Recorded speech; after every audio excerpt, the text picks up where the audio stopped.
पाकिस्तानी लोग इतने चालाक हैं, लेकिन न जाने फिर क्यों उन पर इतना कर्ज चढ़ जाता है। एक जिन और एक पाकिस्तानी की तिजारत का जरा वाकया सुनिए। एक दफा का जिक्र है कि एक जिन ने एक पाकिस्तानी से सौदा किया कि वो खेत भी देगा और बीज भी, और पाकिस्तानी उसमें फसल उगाएगा। तय पाया कि फसल का आधा हिस्सा पाकिस्तानी का और आधा हिस्सा जिन का होगा। जिन ने कहा, याद रखना फसल के ऊपर वाला हिस्सा मेरा होगा, बाकी सब तुम्हारा। पाकिस्तानी बोला, ठीक है जनाब।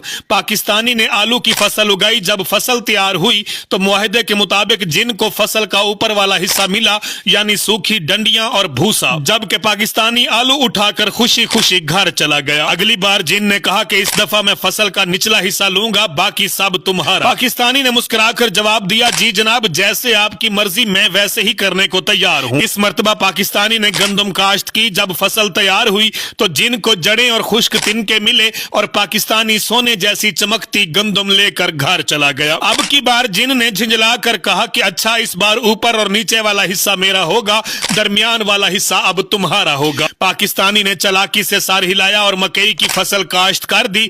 जब फसल तैयार हुई तो मुआहदे के मुताबिक जिन को ऊपर की बालियां और नीचे की जड़ें मिली और पाकिस्तानी दरमियान वाले भुट्टे उठाकर हंसते हुए चल दिया। ये देखकर जिन ने हाथ जोड़कर कहा कि पनाह ए अल्लाह, अब दोबारा किसी पाकिस्तानी के साथ तिजारत नहीं करूंगा। नाज़रीन कराम, कभी कभी ख्याल आता है गो कि ये फर्जी कहानी है, लेकिन पाकिस्तानी कौम इतनी चालाक है, फिर भी न जाने क्यों 75 सालों से मकरूज जिंदगी गुजार रही है।